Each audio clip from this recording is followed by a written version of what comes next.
Oh, sir. Begini. Terjemahan letternya begini aja. Sir itu namanya palung hati.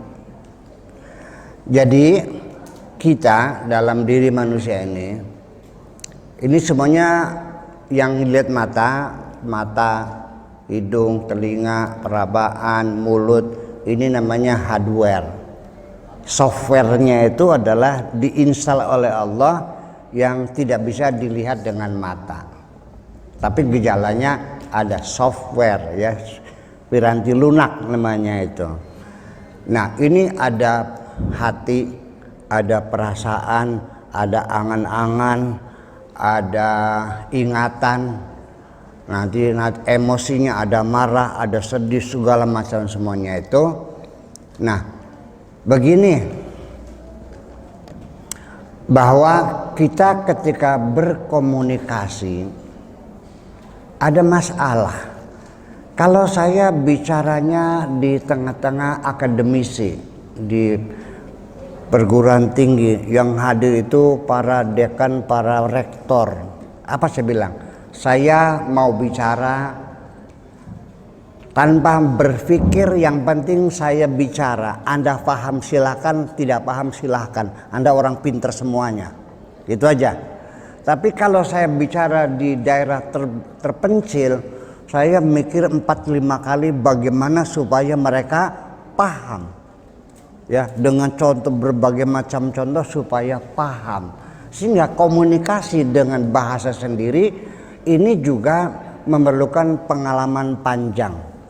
Saya bisa berkomunikasi dengan semua lapisan masyarakat karena jam terbang saya sudah lama sekali. Sejak tahun 68 saya sudah biasa berceramah. 68, 67 sudah berceramah sampai sekarang.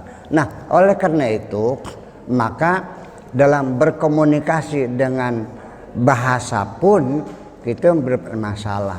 Nah, nanti pada suatu ketika orang sudah tingkat sirnya ini tinggi, apa yang terjadi?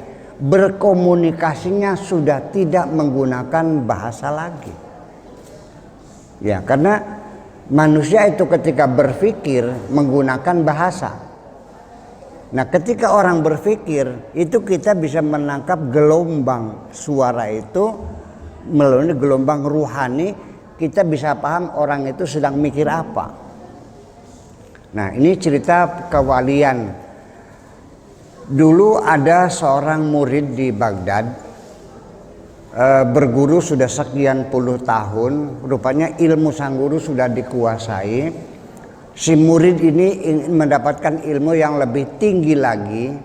Kata mursyidnya, wahai muridku, ilmuku sampai sini, kamu sudah menguasai. Kalau kamu ingin lebih tinggi lagi, andaikan S2 dan S3-nya, silakan pesantren ke padepokan yang lain. Ditunjukkan ke Lebanon waktu itu. Jadi si murid ini berangkat ke Lebanon, menemui gurunya namanya Syekh Abdullah. Ditanya oleh gurunya, ada apa engkau sini? Saya ingin menuntut ilmu. Saya sedang menuntut ilmu, saya dari Baghdad mau belajar ke sini. Oke, mangga silahkan. Nah, zuhur sholat berjamaah, lalu duduk berputar sambil berzikir masing-masing. Nanti asar sholat lagi, duduk mutar masing-masing. Lama kelamaan murid baru ini bertanya, Pak Kiai, ini pengajiannya kapan? Ini kapan kita pengajiannya?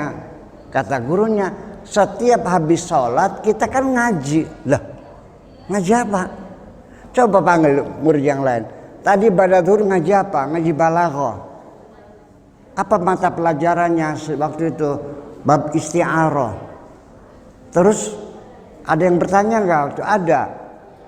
Ada yang bertanya apa bedanya majaz dengan isti'arah? Kok begitu? Jadi ternyata ketika mereka sambil bawa tasbih itu, di situ terjadi pembelajaran. Ada dialog tanya jawab. Jadi bagaimana? Oh, wahai muridku, ini kami adalah perguruan yang berkomunikasinya sudah tidak menggunakan bahasa lagi. Nah, ini. Jadi ketika yang berkata itu hati, maka bisa bisa disadap oleh orang lain, karena hati sesuatu yang tidak bisa terdengar ketika berbicara, ya kan begitu. Dendam orang di hati bisa didengar enggak kan? Kegembiraan seorang ibu-ibu bisa enggak. Tetapi bagi yang punya receivernya sendiri, yang punya detektornya sendiri, itu bisa menangkap kata hati. Jadi hati ketika berkata, semua ada beberapa orang yang mampu menyadap kata hati. Tetapi ketika itu adanya di dalam sir, nah lebih dalam dari hati, maka tidak ada siapapun bisa mengetahui apa yang ada di dalam sir itu. Sekalipun malaikat pun tidak bakal tahu. Yang bisa tahu hanya Allah saja. Ini sudah saya makanya kira-kira.